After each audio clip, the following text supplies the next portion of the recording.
tua palavra é luz no meu caminho, luz no meu caminho, meu Deus, tua palavra é. Caríssimos irmãos e irmãs, que bom nos encontrarmos neste dia, dia do Senhor. É domingo, é sempre importante iniciar esse dia com mais vitalidade, na certeza da vida nova que nasce na experiência da ressurreição.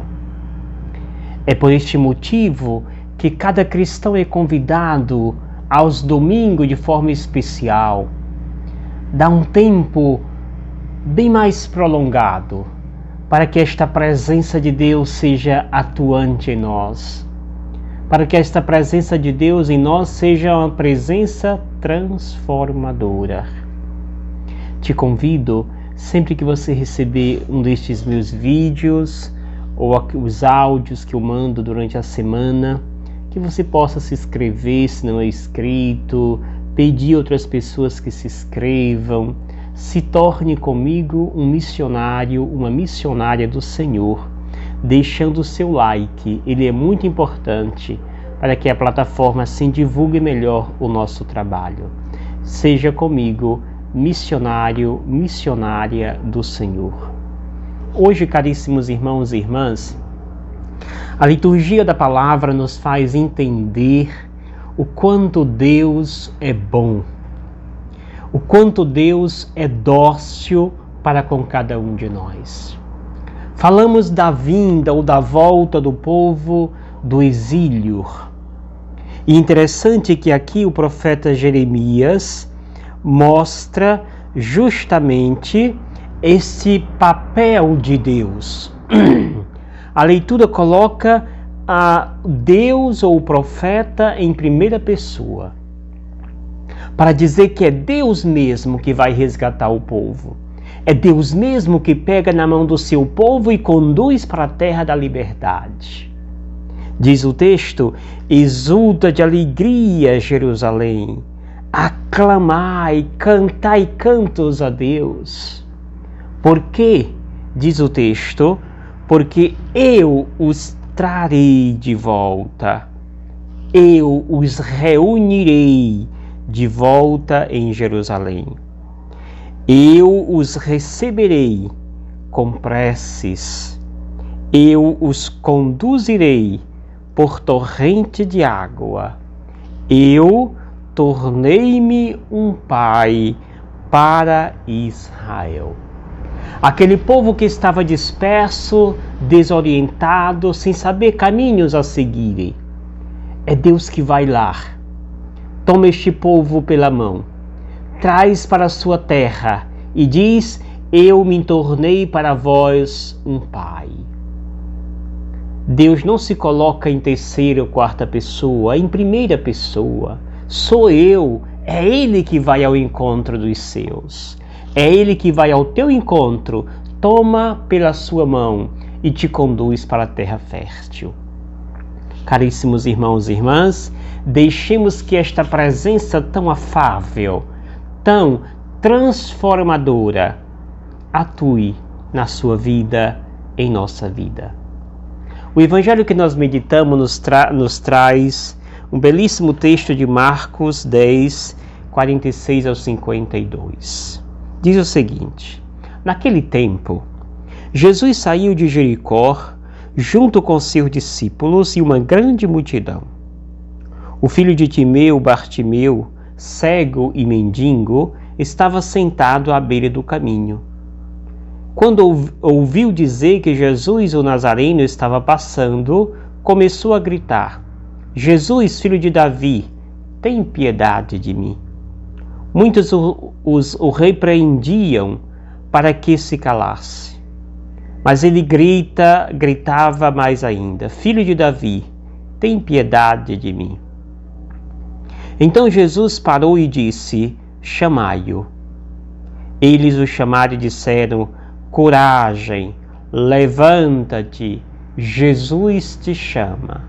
Coragem, levanta-te, Jesus te chama. O cego jogou o manto, deu um pulo e foi até Jesus. Então Jesus lhe perguntou: o que queres que eu te faça? O cego respondeu: mestre, que eu veja. Jesus disse: vai, a tua fé te curou.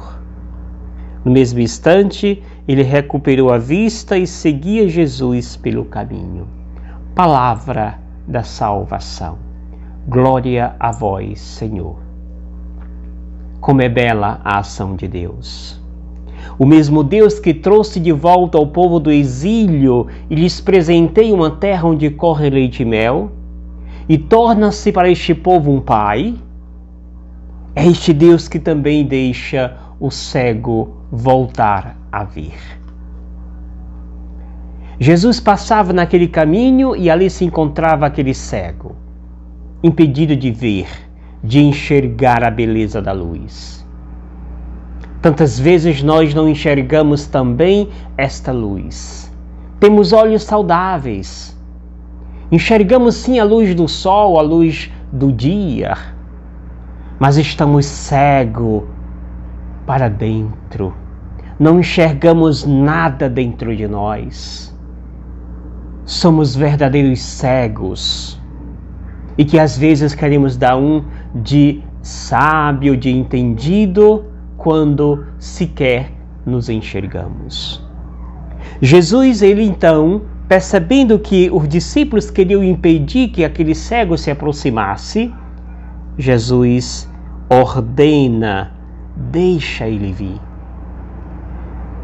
Não depois daquele grito que escuta Jesus: Jesus, filho de Davi, tem piedade de mim. É um grito de desespero.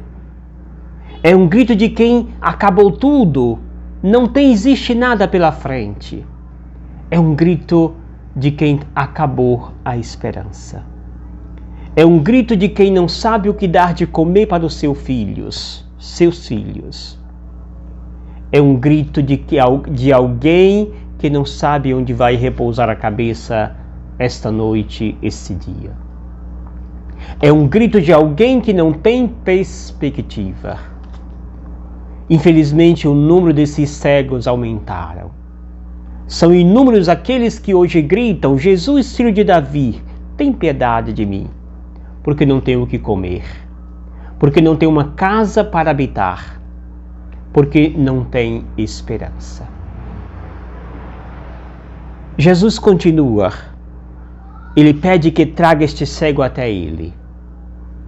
E Jesus pergunta: o que queres que eu faça contigo? Mestre, que eu veja. E Jesus simplesmente diz: a tua fé te curou. Vá em paz. A tua fé te curou. Caríssimos irmãos e irmãs, tantos Bartimeus que gritam à beira do caminho, e nós, além de cego, nos fazemos surdos, porque não queremos ouvi-los, porque não queremos escutá-los e muito menos saciar de suas necessidades. É hora de despertar. Parece que a pandemia não trouxe muitos benefícios para sanar a injustiça do mundo, para sanar a ganância dos poderosos, para sanar aqueles que vivem em função do ter, do acúmulo do ter. São muitas as pessoas.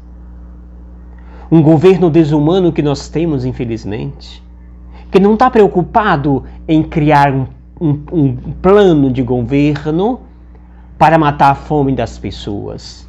Está preocupado em ganhar voto e não em criar um plano para acabar com a pobreza, para ajudar tantos mendigos que gritam à beira do caminho.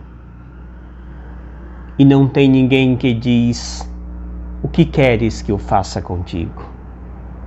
E não tem ninguém que diga: vá em paz, a tua fé te curou. Jesus manda este cego ir em paz, depois que oferece a ele aquilo que ele precisa. Jesus não manda esse cego ir embora continuando cego. Jesus manda ele voltar para casa depois que ele se beneficia daquilo que ele mais precisava. Vai, a tua fé te curou. Fé é fundamental nesta busca de Deus. Mas é também necessário nessa busca de Deus uma disposição. Este cego se dispôs a ouvir e seguir a Deus. Depois que ele recebe a cura, diz o texto que ele seguia Jesus. Tantas vezes nós somos curados, recebemos tantas graças de Deus e não seguimos os passos do Mestre. Este cego nos ensina que aquele que recebe é preciso imitar o Mestre, seguir os seus passos. Deixemos que a misericórdia de Deus, a compaixão de Jesus nos envolva, nos transforme e deixemos de ser pessoas que não é sequer humanos, que vira as costas, que ignora aqueles que batem nossas portas. Jesus manda trazer o cego até ele, oferece aquilo que o cego diz precisar. E este cego reconhece que tudo o que aconteceu foi obra de Deus e por isso ele segue Jesus Cristo. Terminamos esta reflexão com aquilo que o autor da carta aos Hebreus nos recomenda, falando do sacerdócio. O sacerdócio que não deve se apresentar como aquele que é Deus ou até mais do que Deus. Não. O sacerdote, diz o autor sagrado, é aquele que é retirado do meio do povo para ser instruído, formado. E ele é formado para depois ser devolvido ao povo. E estando agora no meio do povo, ele é chamado a oferecer este povo as graças que está no meio deles a Deus. Este é o movimento.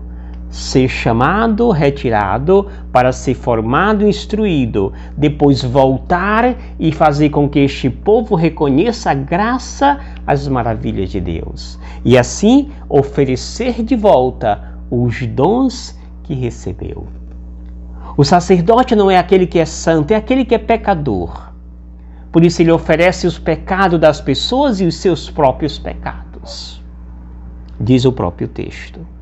E é neste reconhecimento de que somos pecadores que nós devemos ter esta misericórdia para com os nossos irmãos.